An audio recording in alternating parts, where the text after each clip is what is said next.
Episode की starting में हमें दिखाया गया एक फॉर्च्यून टेलर को, जहाँ पर एक लड़की आकर अपना भविष्य पूछती है, जिस पर वो बताता है कि तुम एक परफेक्ट वूमेन हो जो कि काफ़ी ज़्यादा रिच है। और उसके साथ वो ये भी बताता है कि ये तुम्हारा सिर्फ एक लक है जहाँ पे तुम पैसों के लिए मरती हो। ये सुनते ही वो उसके ऊपर ज़बरदस्त किक करती है और वहाँ से वो फॉर्च्यून टेलर जाने लगता है। मैं बता दूँ कि ये बंदा हमारा मेन कैरेक्टर है जिसका नाम केइका है। अब यहाँ पर एक और लड़की उसे रोकती है और वो कहती है कि तुम भी शायद बिलीव करती होगी इन सभी बातों पर, जिस पर वो लड़की कार को देखकर फिदा हो जाती है। तो फॉर्च्यून टेलर यानी केका ये बोलता है कि तुम एक ऐसी पर्सनालिटी हो जो कि कार या फिर लग्जरियस लाइफ को जीना चाहती है। ये चीज़ सुनते ही वो उसे पीटने लगती है क्योंकि वो गुस्सा हो चुकी थी इन सभी बातों को सुनकर। वहीं कार पे बैठा शख्स किसी को ढूंढ रहा होता है, जिसके बाद चेंज हो जाता है सीन, और सीन पास्ट में होता है जहाँ पर हमें एक एक्सॉर्सिस्ट को दिखाया गया है जो कि काफ़ी ज़्यादा फेमस था। और वो केकाई के डैड होते हैं, जो कि केकाई भी उन्हीं के नक्शे कदम पर चल रहा होता है, लेकिन उसे कोई भी सफलता नहीं मिलती। खैर, यहाँ पर हमें एक बंदे को दिखाया गया है जो कि उसका शायद रूममेट है या फिर पड़ोसी है, जो कि उससे लैपटॉप ठीक करवाने के लिए आया था क्योंकि उसका लैपटॉप टूट गया था। अब यहाँ पे केका का कंप्यूटर रिपेयर शॉप भी है, जिसके बाद हमें दिखाया गया वो कि एक जगह पर बैठा है और यहाँ पर वो कुछ याद करता है। तभी उसे आवाज़ें आती हैं, तो यहाँ पर हमें एक डेविल गर्ल को दिखाया गया है। ये टोटली स्टोरी नूरागामी जैसी ही है। खैर, यहाँ पर हमें दिखाया गया एक फॉर्च्यून टेलर को जो कि एक स्पिरिट मास्टर को देखता है, जिसके पास काफ़ी ज़्यादा पावर है, क्योंकि अभी ये काबिलियत या फिर कहूँ ये जो पावर है कैकई में, वो उस लड़की को देख पाता है जो लड़की अभी भी उसके ऊपर हमला करती है, जिस पर वो कहती है कि किस तरह का मैजिक था। यहाँ पर जो हमारा मेन कैरेक्टर होता है जो कि स्पिरिचुअल मास्टर है, वो कहता है कि तुम उस लड़की को देख पा रहे हो, इसका मतलब तुम काफ़ी अच्छे बंदे हो। जिसके बाद वहाँ पर वो लोग बातें करते हैं, लेकिन घंटा फ़र्क नहीं पड़ता केइका को, और वो वहाँ से जाने लगता है। तभी पीछे से आ रही गाड़ी उसे ठोक देती है, जिसकी वजह से वो मर जाता है। यहाँ पर वो देखता है कि वो इतना खूबसूरत है दिख रहा है। तभी हमें योमेशी को दिखाया गया है जो कि स्पिरिट मास्टर है, जिसको कि उसे बताता है कि तुम फिलहाल स्पिरिट्स की दुनिया में एग्जिस्ट कर रहे हो। यहाँ पर वो ये भी बताता है कि तुम मारे जा चुके हो, एक स्ट्रीट में एक ट्रक ने तुम्हें ठोक दिया था जहाँ पे तुम्हारे KLPD लग गई है। खैर, यहाँ पर वो बेहोश पड़ा मर चुका था, और यहाँ पर जो ट्रक ड्राइवर है और उसकी बीवी काफ़ी ज़्यादा रो रहे होते हैं क्योंकि उन्हें अब इन सभी चीज़ों का पे करना होगा पैसा, क्योंकि एक इंसान की जान गई थी। यहाँ पर केइका को दिखाया गया जो कि टीवी पर दिखाया जा रहा था, जिस वजह से वो काफ़ी खुश था कि आज वो पहली और आखिरी बार टीवी पर दिखाया जा रहा है। जिसके बाद वो कहता है, क्या तुम मुझे वापस से ज़िंदा नहीं कर सकते हो। अब यहाँ पास से उसे कुछ पैसे भी मिलने वाले होते हैं, जिनका नाम सुनकर वो काफ़ी खुश होता है, लेकिन अब वो पैसे उसको नहीं मिल पाएंगे क्योंकि वो मर चुका है और वो पैसे उसके किसी काम के नहीं। यहाँ पर वो उसे बताना चालू करता है कि तुम एक नॉर्मल स्पिरिट नहीं हो, कि ऑर्डिनरी पर्सन की स्पिरिट मरने के तुरंत बाद ही वैनिश हो जाती है, भले ही उनकी फिजिकल बॉडी रहे हो या ना हो। लेकिन तुम एक स्पेशल बॉडी हो, तो 7 दिन बाद ही मैं तुम्हें सोचूंगा कि क्या करना है।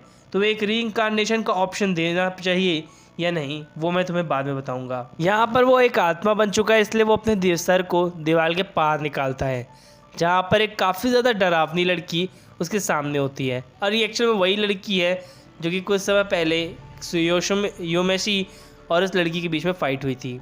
अब यहाँ पर वो कहता है कि ये लड़की कितनी प्यारी है, जिस पर वो उसे कैंडी खिलाने की कोशिश करता है, लेकिन वो लड़की काफ़ी ज़्यादा पावरफुल होती है, जिस पर वो योमेशी को बोलती है कि तुम अपनी सारी स्पिरिचुअल पावर मुझे दे दो। अब यहाँ पर अगर तुम ऐसा नहीं करते हो तो मैं तुम्हें मार दूँगी, और वो उसकी तरफ मारने के लिए आगे बढ़ती हुई है। लेकिन वो साथ ही साथ केइका की भी स्पिरिट को करप्ट करने की कोशिश करती है, क्योंकि उसकी स्पिरिट काफ़ी ज़्यादा प्योर होती है और वो अभी भी मरा होता है। जहाँ पे वो योमेशी को बोलती है कि योमेशी, अगर तुमने जल्द से जल्द फैसला नहीं लिया मैं इस बच्चे को करप्ट कर दूँगी।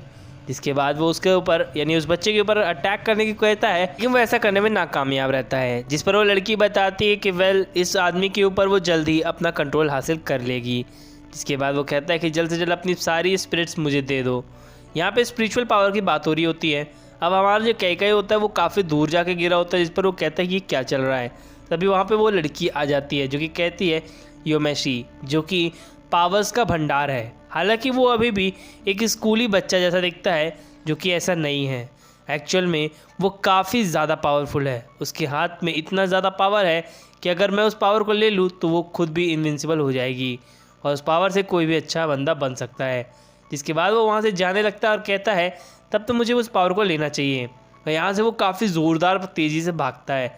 अब वो भागते के दौरान यहाँ पे योमेसी आ जाता है, जो कि कैकई से कहता है कि ठीक है, तुम इस रिंग को पहन लो जिससे तुम मेरी एक स्पिरिट शैडो बन जाओगे, जिससे मैं तुम्हें हर वक्त देख पाऊंगा। अब यहाँ पर वो कुछ देर सोचता है कि ये आदमी मान कैसे गया, यानी ये बच्चा, क्योंकि ये तो कभी भी काम करने से पहले बहुत क्वेश्चन पूछता है। अब यहाँ पर हमें पता चलता है कि योमेसी की पावर अगर किसी बंदे में इस रिंग के थ्रू ट्रांसफ़र होती है तो वो भी पावरफुल हो जाएगा। लेकिन इस बात को योमेसी समझ जाता है, इसलिए वो ज़बरदस्त किक के साथ उस लड़के को बाहर फेंक देता है और हमें पता चलता है कि वो लड़का यानी कि कैकई नहीं है, वो एक बुरी लड़की है, फिर वो इविल स्पिरिट है। जहाँ पर रियल कैकई आता है जो कि एक हॉस्टेज होता है और जल्दी पोजीशन में आने वाला होता है।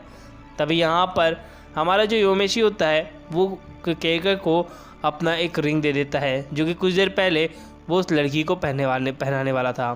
जिसके बाद वो कहता है कि जल्द से जल्द उस रिंग को पहनो जिससे तुम पावरफुल हो जाओगे। दूसरी तरफ योमेसी के ऊपर वो लड़की हमला करने के लिए जाती है, जहाँ पर वो कहता है कि ठीक है।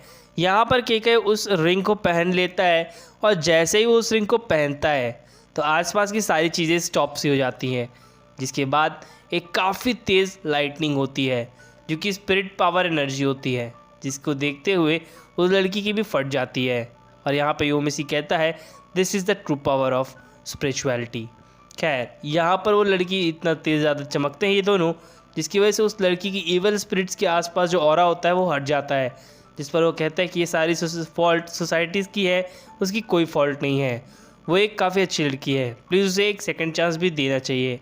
यहाँ पर वो कहता है कि तुम एक लेजेंडरी स्पिरिचुअल पावर होने के बाद भी काफ़ी ज़्यादा बुरी लड़की हो, क्योंकि तुमने अपनी रियल लाइफ में भी बहुत ज़्यादा इम्प्योरिटी वाले काम किए हैं।